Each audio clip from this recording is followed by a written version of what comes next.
Hi, this is Dr. Kimberley Linert, and you're listening to Incredible Life Creator Podcast. My guest today is Dr. Priscilla Tricarico. Dr. Priscilla Tricarico finished her doctorate in behavioral optometry in 2000 and owned her own optometry clinic for over 18 years.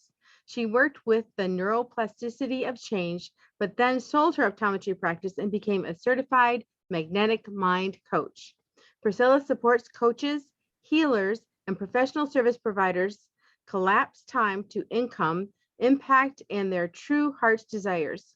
She was lucky enough to marry the love of her life, has two gorgeous children, and lives in the house of her dreams. Dr. Priscilla's mission is to help professional women be able to create their true heart's desires in business and in their lifestyle. Welcome to the podcast, Dr. Priscilla. Hello, thank you very much, Dr. Linert. Yes, and it was just so fun because we kind of connected on social media because we both are in that behavioral optometry space. And so we had a lot to talk about. And just for people who don't know what behavioral optometry is, an optometrist is a person who checks for the health of your eyes to see if you need glasses or contact lenses, but behavioral optometrists look at the whole person. So we have background in nutrition and emotional work and trauma work and mental, emotional, brain work. We just make sure everything's all working together and then create customized programs for people to actually get their goals. So really different than just a regular optometrist. That's right. So just so people can get to know you, tell us your story, how you started out and how you got to be doing what you're doing today. Okay, well, I spent a long time in behavioral optometry and running my own practice, which was something that I dreamed about for a long time. It didn't, at first, when I graduated from optometry, I just worked for someone, for an employer. And, it was good to have those years to get to know the foundations, but I craved to be in business. Like I really wanted to be part of a business. And I wondered how I would create that. And then I was lucky enough to bump into a lady that already had a behavioral optometry practice. And she really liked the way I spoke at a conference. And she said, oh, why don't we get together for a coffee? I said, okay. And then she said to me, what are you planning to do? I said, well, I'd love to own my own practice. She said, well, how would you like to be partner in a practice? I said, sounds good, let's do it. And obviously there's a lot more in between. But those moments were so defining, and I had no idea how to be a business person. I had no idea how to run a practice. And it was so wonderful to have someone to watch and be inspired by. And then I created a picture of what I thought I should be, but it was really hard to fill those shoes when you had someone that had done it for a long time before you. And I sort of let her do everything, really. And I thought that was the right thing to do because I wanted the best for the practice, because I thought she knew. And it was just like, looking back, I just couldn't step into the CEO me.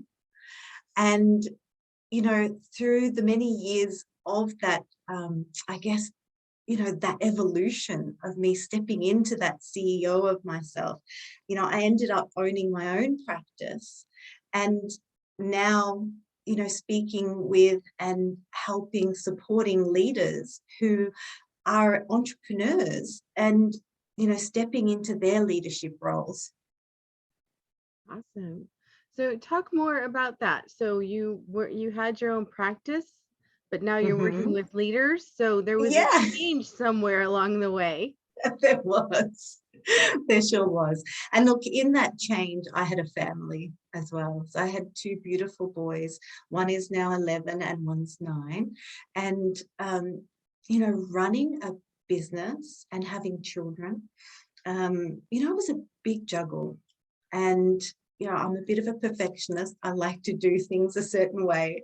And so I didn't want to let neither my parenting or my business run by the wayside. And it was sort of like this balancing act of, is this who I want to be? I want to be a good mother to my children, but I also want to keep my profession, and I want to keep my business and my patients. And, there's all these responsibilities on my shoulders. And I did sort of go through, feeling burnt out. And there was a point where I just said, I need something to shift. I need something to change.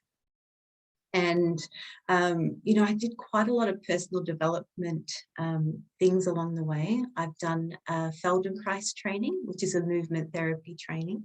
And then, this really sparked my interest in what sort of things shift mindset. Like, that burnout and feeling like I was really stressed and not knowing how to deal with it. And then noticing that somatic movements helped a whole lot with that.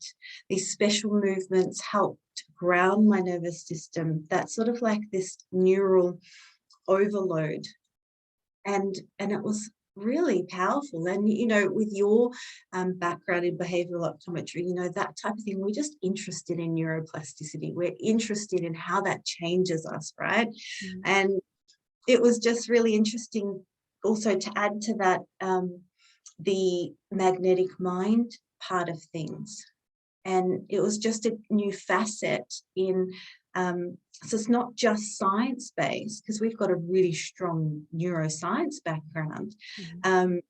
There was, some spiritual things in there, which I've had from my childhood. I grew up with my parents, like doing meditations and having shamans over. And we even did like walking on coal and, herbal medicines. There's just so many spiritual things. And it was just so nice to bring together the neuroscience and the spiritual together. And it was just like something just sparked inside me. And I was just like, wow, I really love this. This is really cool. Wow. Yeah, it is. We're multifaceted people, and we need all those areas to be healthy and to feel fulfilled and feel good. Yeah. So I just wanted to go back to the having a business and the parenting. There are so many women these days who either they're running their own businesses, or they're in corporate, or they just have a job, or sometimes two jobs. Yes. And they want to, they want to make sure their kids get what they need and take care of them well. So any strategies that you found throughout that time that help you get through that? So many. I don't know where to start, but if I would take a 10,000 foot view, what I know now about creating the life I love, I think the first step is really to choose what it is. Choose what you want. Like, there's a lot of people that do affirmations, and look, the law of attraction has there's a lot of interesting parts to it, that I think whenever you say something, you've got to be careful with your subconscious. What's that saying to that? So I think if some people, say, all right, I am rich, and you're not rich, then you're really just lying to yourself. You're lying to your subconscious. If you say, I'm living the life I love, and then you go home and then you're like in tears because of how sad you are, you're kind of lying to you. Do you know what I'm saying? Like, you're lying to your subconscious. So I think the first step, like one of the most important steps, is to say, I choose this. And it sort of gives you power. Instead of saying, I am that already, and you're sort of like, oh, but I'm not. I am, but I'm not. Instead of saying, I choose the end result of insert whatever it is that you want to do. And it's just powerful, because you can be the creative force in your life, and you can navigate yourself to that point. It's kind of like, when you get in a car and you don't know where you're going, it's not going to be very effective, right? But when you've got a place to navigate to, when you're confident and you've got your map, your Google Maps, or whatever it is you have in America, And you know the destination. You say, I choose to go to the supermarket, or I choose to go to my friend's place. And you get in there confident and you know your orientation and your direction.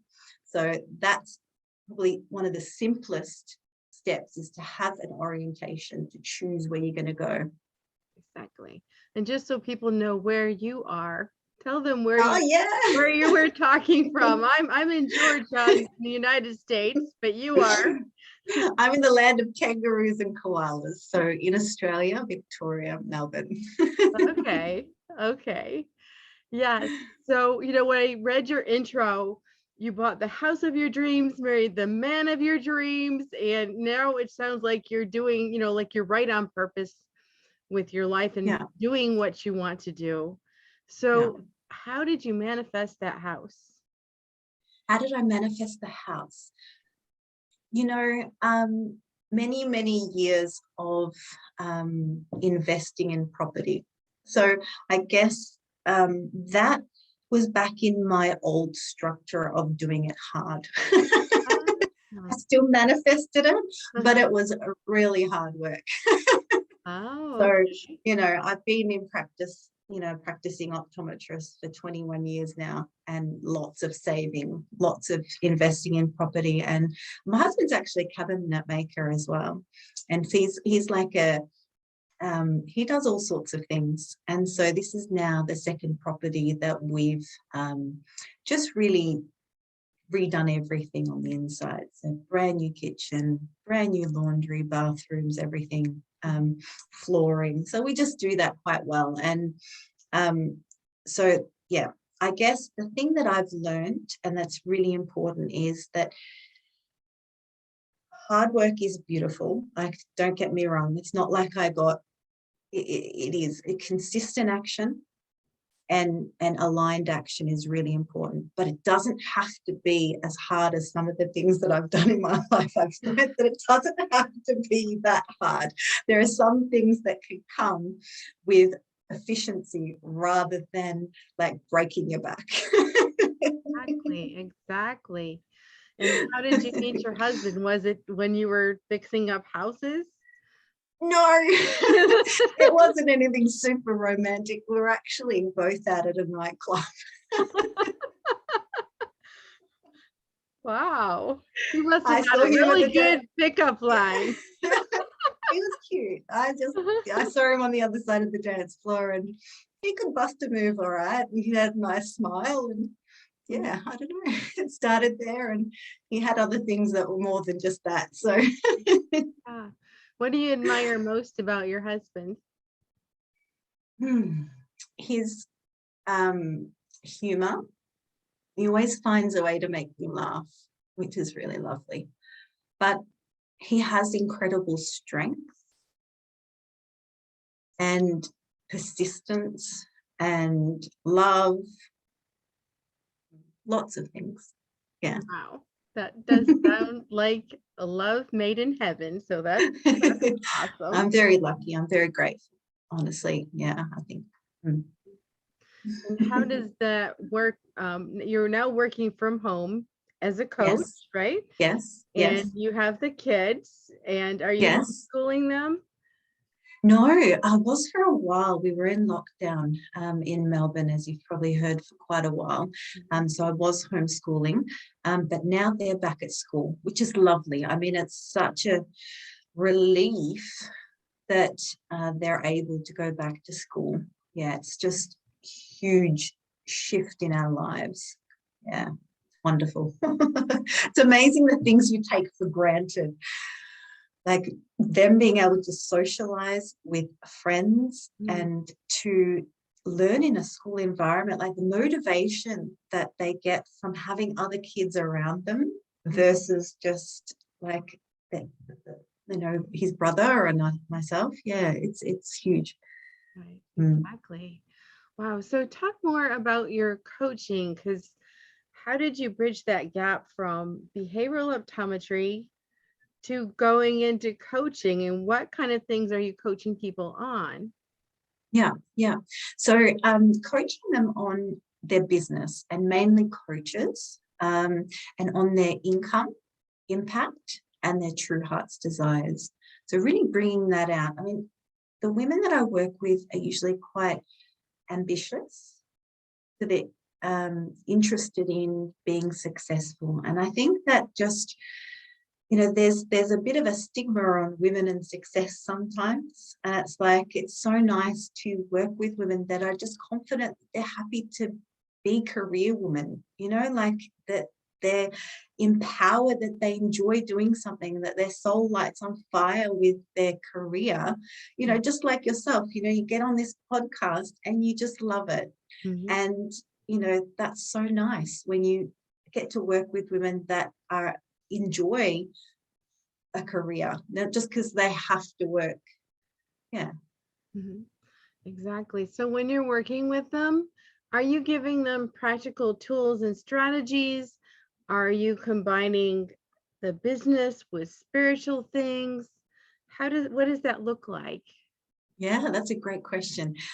Yes, definitely business strategies to an extent, but I work with mainly leadership mindset. So my main aim is to be able to get them into their end result, whatever it is that they want to choose, to get really clear on that, then to be able to work out the difference between where they are now and where they want to be, and create this tension towards it. So they don't have to work hard as a motivation to get away from something or force themselves. It's as if there's like this force pulling them towards it because they're so clear on where they want to go, and because we work through the resistance towards the way.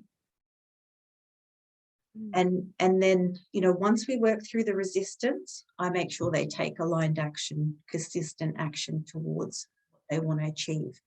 And the difference between myself and a lot of other modalities is, instead of saying, okay, I need to fix you to get to where you are, right? A lot of modalities say, right, you're not where you are now, so you need to fix yourself to be that. Right? So what can we fix about you? Okay, what do you think's the problem? What do you think's wrong with you? Let's get that fixed, and then we'll get you to your destination. Instead of that, the whole premise is that you're not broken. And that took me a long time to understand that myself, because it was so automatically ingrained in me that I had to work hard to be successful, and that I had to keep fixing myself. Oh, I had burnouts. I needed to fix that to be able to get to where I wanted. Do you know what I mean? Like, there's so many, it's kind of like a problem solving mentality. Well, Kind I'm of like, thinking as doctors, I mean, what do? We I assess the know. person, we find out all their problems, and then we tell them what to do. Oh, I love chatting with you. It's so easy. You just totally understand. We're so used to, we're just spying and looking for those problems. Yes, yes, yes. And just the way you're saying that kind of reminds me of, like, you know, you're holding this bucket and it's got holes in it, and you're just trying to plug up the holes so it doesn't leak. And it's like, you know, that's what I just think of as problem solving. And it was just such an eye-opening experience to notice myself doing that. And I didn't even realize how ingrained in me it was to sort of fix myself and to fix other people. And it was just like, it was mind-blowing when I went, okay, hang on a minute. What if we're not actually broken? That we can have what we want without fixing ourselves. Yeah, and I guess the way to think about it is, there's so many successful people that have got certain like things that they're not like perfect. Does that mean they're just in the right structure? So success isn't personal. You don't need to fix yourself to be successful. You just need to be in the right structure to be successful. And it's just that little nuance of the difference between the two processes. It's kind of like, you know, steaming your chips instead of boiling, then deep frying them. Didn't want to come out. It's just that it's that road that's different. It'll end up with a different result. It's a different way of thinking about it completely. Exactly. And we don't really have to fix all the things that are going wrong, because That's right. that'd be really frustrating to keep always concentrating on the things that are wrong and trying to fix them. Yes. If you look at just the whole picture of something, there are some things that you definitely have to change, because otherwise you can't get to where you want. But there are other That's things it. that, like, man, this person can't do this. They don't have this skill. We don't need to give it to them. They don't need it. Yeah. You can hire somebody, or they, That's you it. know, you can Exactly. hire to Yes. your weaknesses, or Yeah. or Yeah. trade or Yeah. something. So we don't Yeah. have to really fix everything. But just finding out where a person wants to go. And I liked actually in the notes that you sent me, that you said, instead of trying to, patch this bucket, or I was thinking of even a boat, being in a boat, and you're like, oh, trying to keep the water from coming in and sinking. What if someone came by with a new boat, said, hey, hop in, Yes. let's just have the new Yes. boat. I liked that example that you gave. I love it. Yes. And that's what I do. I come along in that boat and say, hop on in, let's go. There's a new way, and Yeah. you don't have to go through torture to get to it. That's it. Yeah. So, okay, I was thinking of, oh yes, resistance. Let's talk about resistance. So, as you're working with women, what are some of the main points of resistance that people come across? Are there some common main ones that a lot of people hit? And when they hit those, what is your strategy to help them go around, over, under, through them? Definitely. Look, the common things, they're really self-sabotaging beliefs. And they are, I'm not significant, I'm not capable, I'm not good enough, I don't belong, I'm not worthy. Those sorts of things really pull in, and they take away from getting to the end result. Because, energy moves along the path of least resistance. Kind of like, if you put water down on a hill, and it's going to go down a certain way, whichever way is the least resistance. That kind of thing happens when you're manifesting something, and the path will go down towards, so the energy will go down the path of least resistance. So if there's a lot of resistance towards creating, let's say, you're an entrepreneur and you want to double your revenue, right? And you want to go down that path, but on that path, there's a lot of resistance where you might not trust yourself, or trust the process of getting yourself there. Maybe, there's, I am not capable, or I'm not good enough, or one of those beliefs coming in as really strong resistance. Maybe things happened, there's so many different paths along the journey, like the timeline. So I'm in my mid 40s now, going back towards my 30s, 20s, teens, baby, mother's womb, and then back on the mother's side, back, generations, or back on the father's side in generations, or maybe it's a past life or something that's not even yours and you've taken on that energy. And all these things can come in and really turn up as resistance towards what it is that you want to create. And if that's really strong, it's like a massive boulder in the way, then it's easier to go back and say, well, I'm just not good enough, and then give up and try another direction. So if the resistance is super strong, then the energy is going to flow in the way of not getting it. Or, there's many different possibilities, but, breaking through that resistance is super important to get there fast and to get there efficiently. Yeah. Exactly. My favorite strategies. Is that what you were like wanting to ask as well? So one of the fastest and my favorite is the superconscious Recode.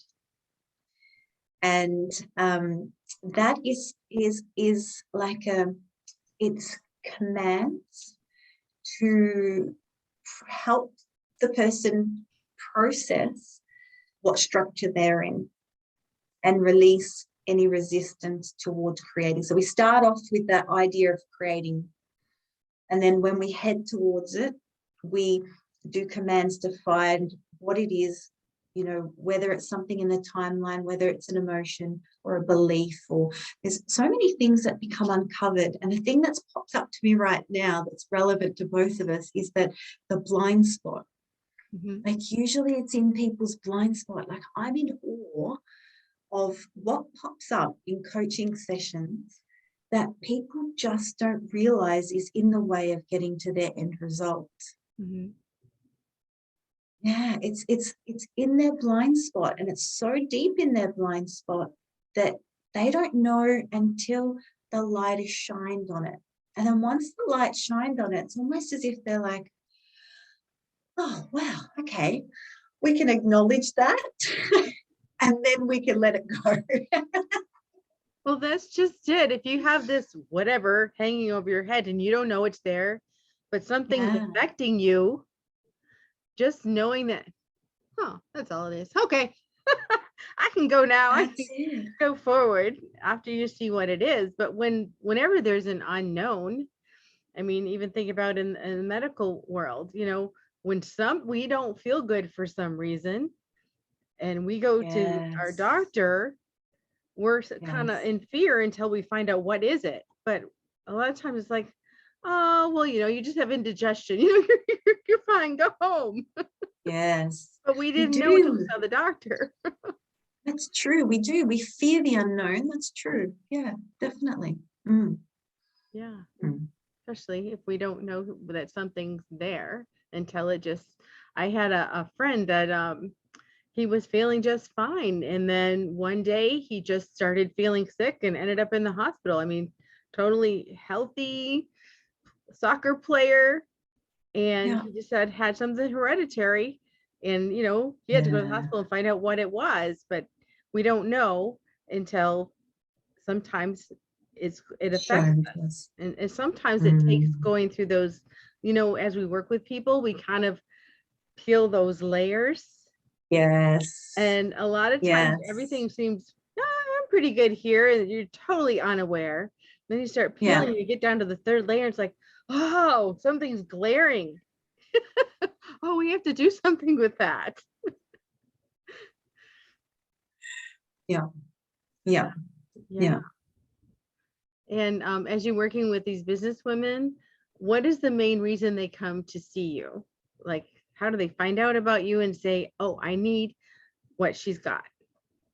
Yeah, yeah. So I'm on Facebook, and I tend to do some lives in groups or on my own page. I've just started Instagram now, but Mhm. let's see how that goes. It's been a bit of fun. I've been trying to do the reels.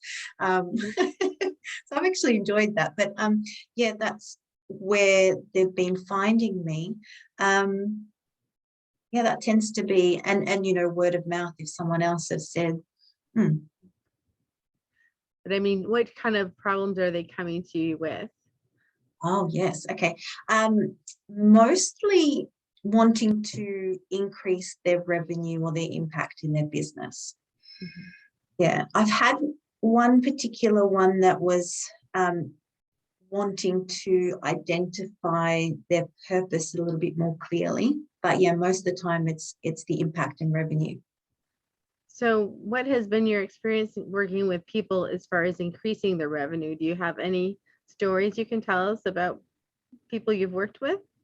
Yeah, yeah. I've got one seven-figure coach that I'm working with now. I've had 8 sessions with her, and it has been absolutely mind-blowing watching her journey through the Recode sessions and just shifting her structure from problem solving to being in the creative orientation. And you know, just watching her soul light up on fire. and really, she was a successful woman even before I met her. And the steps that we went through to open it up even more, because there's a difference in, like, when you're in different stages in business, whether you're in ideas phase, launch phase, growth phase, or the scale phase, each phase comes with kind of a new identity, or like an identity shift. You sort of like, you get to know how to deal with that stage, and then you start feeling safe in that stage. So she's a 7-figure coach, and she was feeling safe in that stage, kind of like, all right, I've already got everything I need. Like, she's already set up in financially, everything really. So there's that element of, well, I'm already safe. If I step further, if I reach for more, what if I fail and I lose everything? Do you know what I mean? It's kind of like, I'm safe, I know what I'm doing, but when I dip my toes in going bigger, how's that going to look like? Yeah.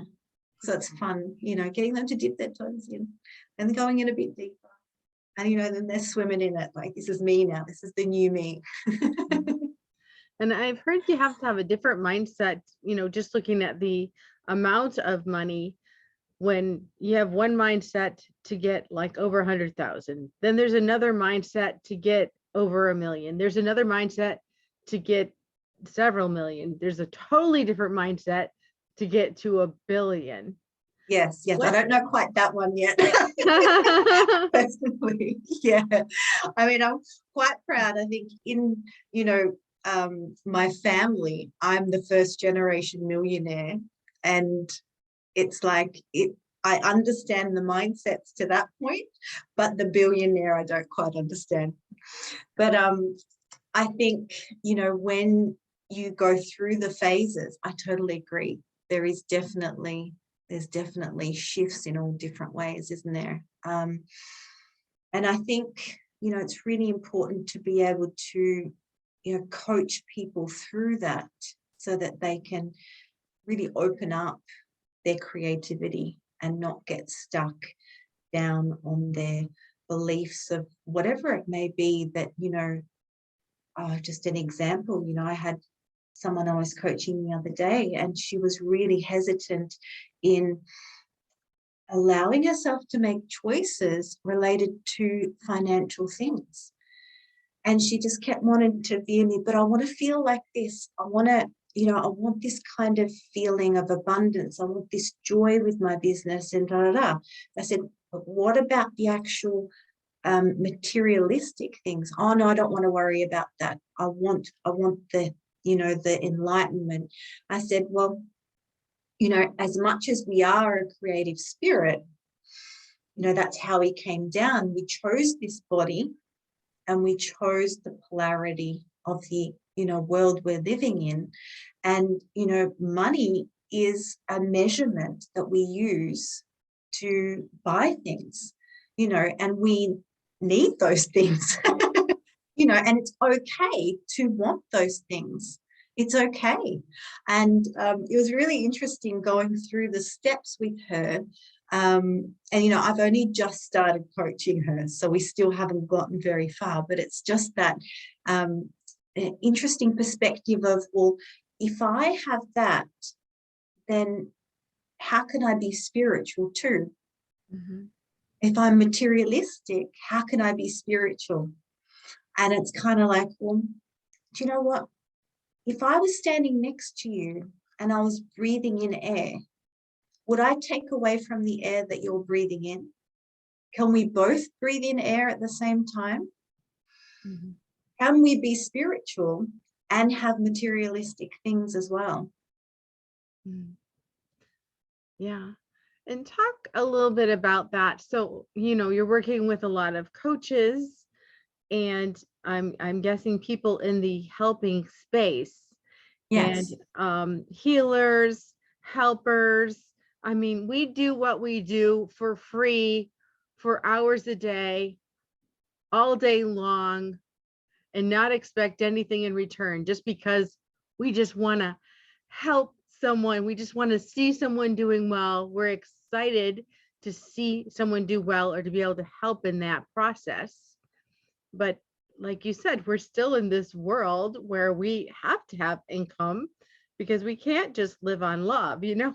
Love is wonderful, but we can't just live on just giving. We have to actually have receiving back. So how do you work with people when they just want to give and they have a hard time receiving? So I'll ask, are you doing this for a hobby or a business? Ah. They got to make that choice. Mm-hmm. Yeah. If it's a business, then there needs to be a revenue coming in. Otherwise, it's not a business. If they chose to be a businesswoman, then they're going to need to step into the shoes and put the big girl undies on of making money. Got Yeah. it. Otherwise, it's, you know, it's a hobby, it's a charity, and they're more than welcome to do that if that's their choice. Mm-hmm. And everyone has the choice to choose that. There will be people that choose that, and there's nothing wrong with that. If they want that, it's a beautiful thing to work for a charity or to give things freely. But then they've got to realize that it's not a business. Exactly. And what about that part where sometimes those givers, they have a hard time receiving? How do you work them through that when they're in that stage? That's a great question. I guess I would look at why they were so wanting to give and not receive. So what is it that, what is it about them? What is it about their past experience that they're not allowed to receive? Because it's a reciprocal thing. It's reciprocated. It's like, you know, the exchange of money is for giving value, you know. And it's a beautiful thing. Like it's a, you know, back in the day, you might have swapped a chicken for a duck or whatever. Like it's a unit of measurement. Money is a unit of measurement to something of value. So if you're giving a service of value, then there'll be people prepared to pay money for it. And it's an exchange. And, you know, it's a giving and it's a receiving. So that I'd be looking at, okay, well, what is it about that person that they can't receive?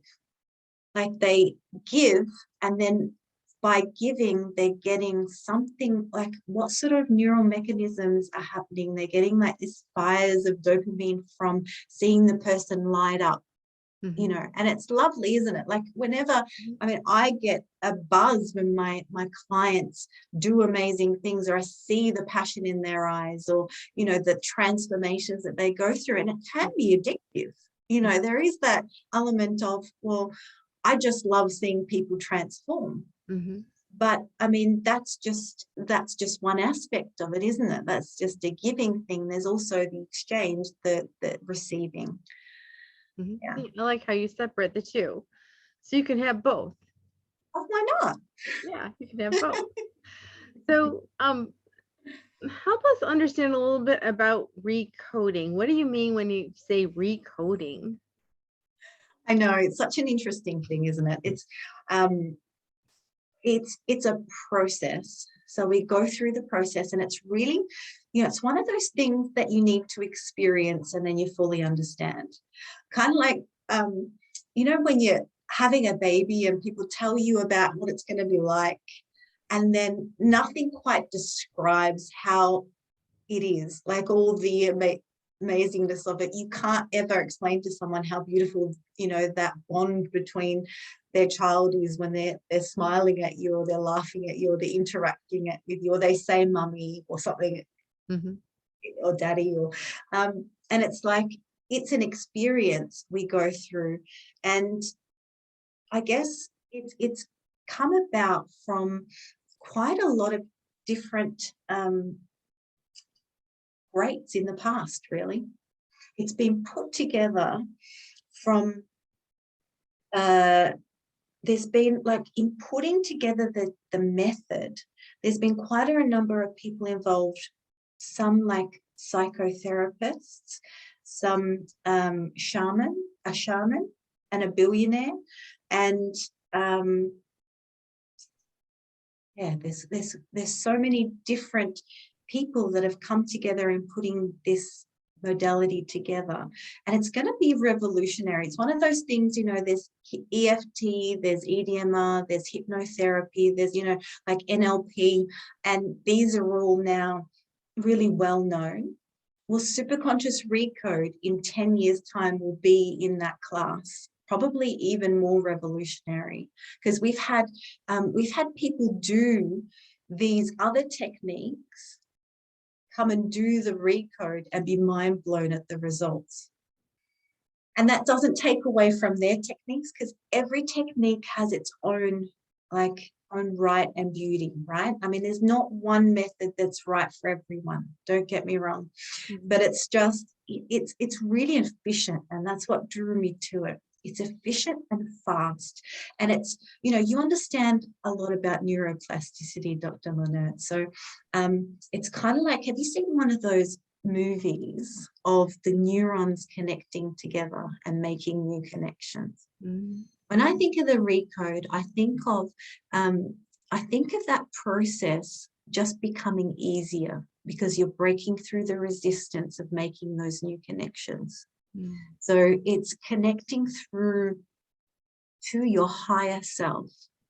So you know, we've got the 3 levels of consciousness. So the ego, or self-conscious, the unconscious, or some people call it the subconscious. And then there's the superconscious, that higher field. And it's like this field of energy that surrounds each of us. And you know, when you head into that energy, it's just information. There's no time and space.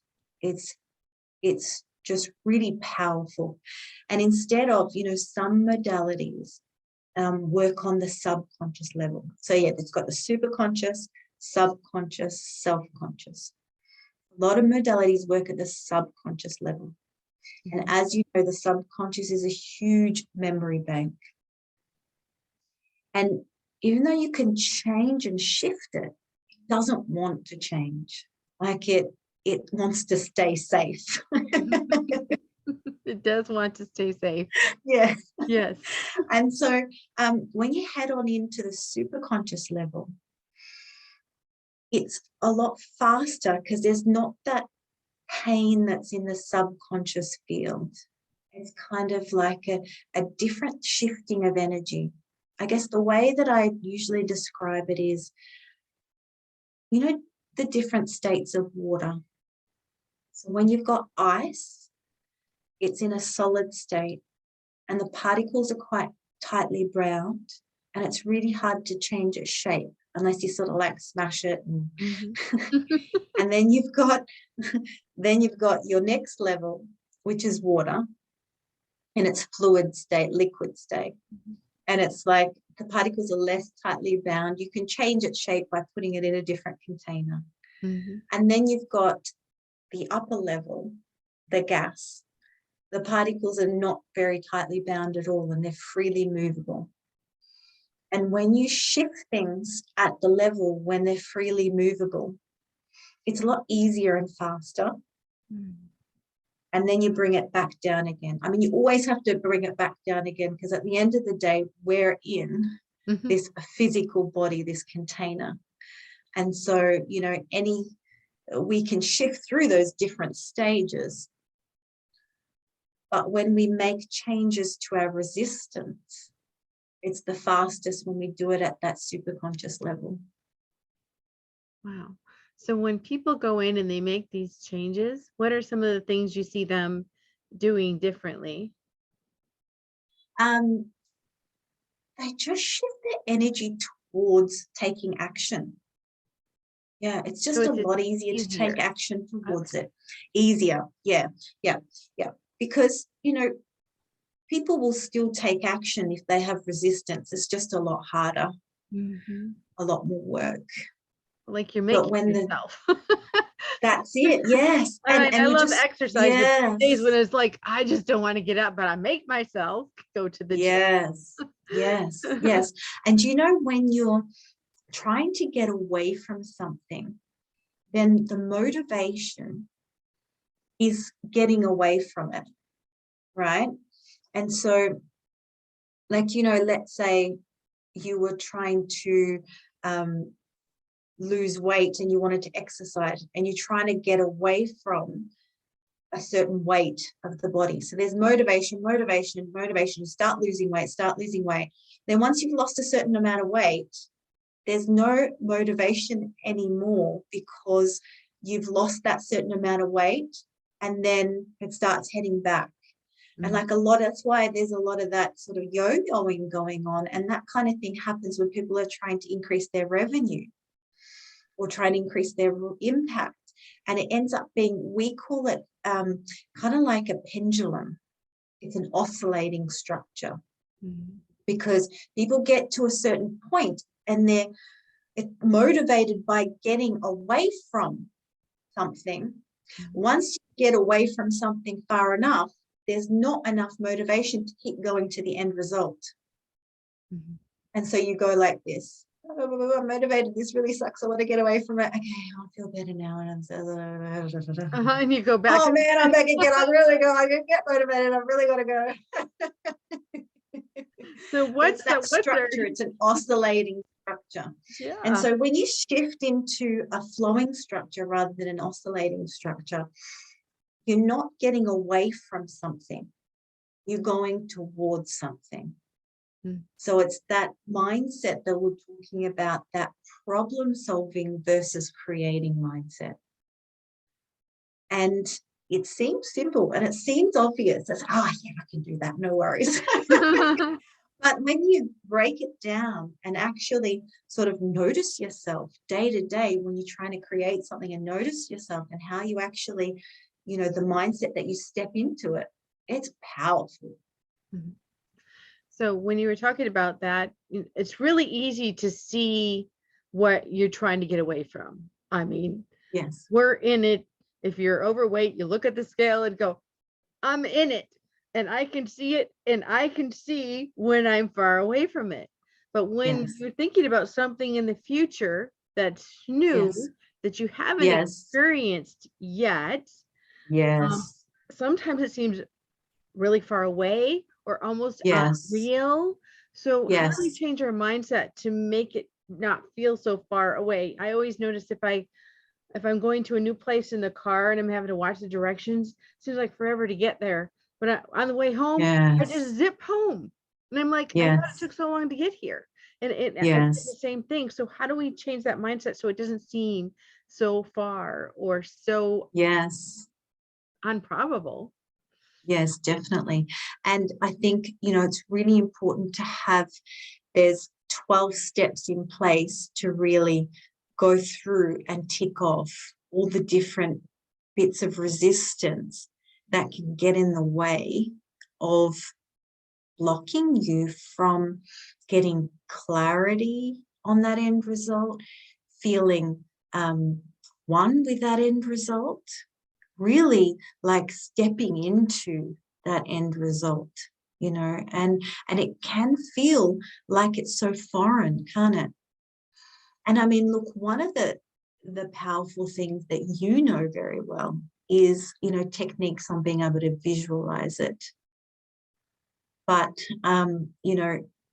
it's not, I don't think one thing is enough to sort of help you identify with it. I think there's so many steps that you need to take to sort of make that more familiar, don't you? Like it needs to become safe. Exactly. And it's kind of like learning anything new. At first, it's just so uncomfortable. I mean, if you're learning how to play golf and they're saying, bend over this way and put your arms out straight, that's not natural to hold your, body over like this and your arms down like this together. It's just really uncomfortable, and not only that, after you did that, they want you to pull back with your arms in the right, and it's very, very, it just feels weird and uncomfortable and a lot of work. But then you've been playing golf for a while, it's like, oh, this is pretty natural. And then they can give you, then the adjustments or the improvements come a lot easier than the very first few steps of it. Yeah, yeah. And we've drilled these things to ourselves quite well with the behavioral optometry background of like understanding that process of like identifying what it is you want to learn, starting to learn it, and then getting to the point where it's automatic, efficient, and comfortable, huh? Yeah, Exactly. Yes. yeah. So, just so people can contact you, find you, where can we find you? And can you just kind of tell us what services you have now available? And Yeah. also, I know you have an event coming up, so if you want to share that, that would be great. Wonderful. Yes. I have an event on the 23rd of February 2022 at 11 a.m. AEDT, which is Australian Eastern Daylight Time, Melbourne time. So 11 a.m. on the 23rd of February. And to find me on Facebook is probably the easiest way. So if you head on down to Facebook, it's Priscilla Tricarico. So it's with an E. Should I spell Priscilla? Priscilla, and Tricarico is Tricarico. And so if you head on into Facebook, friend me or send me a messenger, a message. And if you put in there, if you message me Kimberley, then I know Dr. Linert, any of those things, just so that I know the reference of where you've come from, I'll have a special gift for you. All right, thanks. And any other services or anything else you want to talk about? Yeah, sure. So I do have one-on-one sessions as well on top of the events. So if people are interested in that. But I think the best thing is if you'd like to know more, just contact me and we can work out what would be suitable for you. Okay, great. So just a personal question now. What gives you the most happiness and fulfillment in your life at this point? What gives me the most happiness and fulfillment? That's a really good question. I love watching my children play soccer. I love just going on adventures with my family. We've been to the beach so many times, and bike riding and all those things. They just bring me joy, doing stuff together with family, friends, watching my animals. I've got like goat, chickens, I've got a dog, just watching how they interact with each other. Oh, and my work, learning. I love learning. My big passion in life is learning. And, you know, I've spent so long learning things. I really love the idea now of sharing it with as many people as I can. So, you know, it's lovely that you invited me onto the podcast to be able to share that. Yeah. Yes. Well, thank you so much for being on the podcast today and for sharing all your wisdom and strategies. It's been awesome. Well, wonderful. Thank you so much for having me. Yeah, so I have one last question. Yes. What is your best advice on living an incredible, amazing life? My best advice is to fill it with as many things as you can that you love doing. I think one of the most important things is, like, you know, if you've got that vessel, you've got a vessel, and if that vessel is filled with, let's say it's filled with water, and that water represents stress, anxiety, worry, you know, imposter syndrome, burnout, you name it, you label it, you put it in that, and it's going to feel heavy because of those labels. But if you start filling it with sand, if you fill that jug with sand, and the sand represents happiness, it represents doing the things you'd love doing every single day, opening up whatever it is that sparks that joy inside you, it's going to push the water out. And the more you fill it with sand, the more you're going to open the life you love. And this is what I really love about what I do. And as I tell people, you know, if they've got certain things that they find are wrong with them, like I've got anxiety, or I've got imposter syndrome, or I've got burnout, any of those labels, And it's like, I'm not going to fix you, right? If you open up the things you love, there won't be space for those things anymore. And so that's what I noticed in myself. That's what I see in my clients.